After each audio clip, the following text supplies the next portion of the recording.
sa pakikipaglaban at sinabi nito na hindi ako nananakit ng babae. Bagamat bekisi-kisi, babae pa rin ang tingin ni Rocky sa kanya. Hindi nagtagal pagkatapos nun ay umalis na sa doubt si Kaito at si Kizzy at sumama na lang sila kay Rocky at dito na nabuo ang White Rascals. Tinanong ni Ku kung bakit masyado ang pagtatanggol ni Rocky sa mga babae. Sinabi ni Rocky na noong bata pa siya ay palaging binubugbog ng kanyang ama ang kanyang ina na naging sanhi kaya nagpakamatay ang kanyang ina. At magmula nun ipinangako ni Rocky sa sarili niya na magiging malakas siya para protektahan ang mga babae. Kasabay nito, iniisip ni Rocky ang mga sinabi ni Cobra nung nagkalaban ng Sano Hoodlum Squad at ang Daruma family. At si Cobra din pala ang nagdala kay Miho sa White Rascals. Samantala sa ospital, nag-aagaw buhay si Noboru at sinundo naman ni Cobra sa White Rascals si Miho para isama sa ospital. Sa kabutihang palad, bumalik ang heartbeat ni Noboru at nagising na ito. Subalit nawawala naman ngayon si Miho. Samantala sa Oya High ay may bagong transfer na estudyante. Siya si Todoroki. Nang magpakilala ito ng formal sa isang classroom ay pinagtawanan lamang siya ng mga ito. Binato pa ito ng sapatos. Ang hindi nila alam, ang estudyante na to ay hindi madaling kalaban. At ito ang nangyari.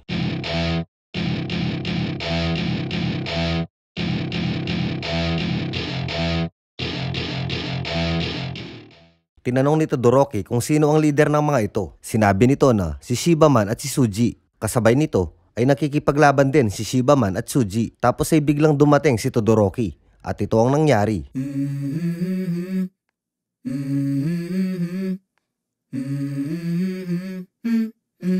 Let's go. I wake up to a little bit of drool on my pillow, feel like it's gonna be a bad day. Yeah, I'm tired of shit and the coffee ain't hit yet, damn ain't that great. I don't wanna go to work cause my boss is a jerk and I'm not even that paid.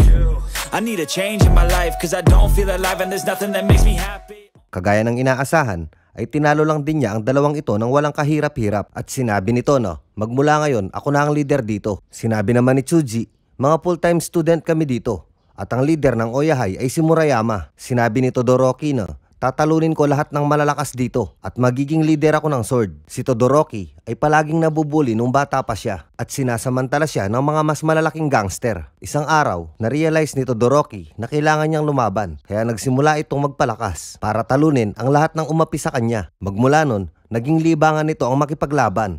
At natutuwa ito kapag natatalo niya ang mga kalaban niya hanggang sa malaman niya na ang Oya High ay may maraming bilang ng malalakas na tao kaya naisipan niyang mag-transfer dito. Isang araw, ibinalita ng mga tauhan ni Murayama sa kanya ang tungkol kay Todoroki. Subalit wala itong interes. Magmula nang matalo si Murayama kay Cobra ay nag-matured na ito at nawalan na ito ng interes sa kanyang goal. Iniisip nito kung ano ba ang pinagkaiba ng Sano Hoodlum Squad sa Oya High. Sa hindi inaasahan ay biglang sinalubong siya ni Chiharu at ibinalik nito ang badge ng Oya High at nagpasalamat ito. Samantala, patuloy na binabantayan ni Kohaku si Tsukumo at ang Mighty Warriors naman ay naitayo na nila ang sarili nilang club sa Coastal Region. Samantala sa Oya High, kinausap ni Todoroki ang dalawang part-time student at sinabi nito na dalhin niyo ako kay Murayama. Subalit inangasan siya ng dalawang ito. Sinabi naman ni Todoroki na huwag niyong husgahan ng tao sa panglabas na anyo. Dagdag pa ni Todoroki, mag-subscribe na daw po kayo mga bossing para lumabas na agad ang ating part 4. Ayan. So ayun, maraming salamat po sa pagsubaybay at sa panonood mga bossing. Abang-abang lang para dun sa part 4 natin. At bago tayo dumako sa walang hanggang wash out, baka pwede naman pong pakilike yung video natin kung okay lang. At pa-subscribe na din po kung hindi pa kayo nakasubscribe. Ayan. Wala naman pong bayad dyan, so pindot lang ng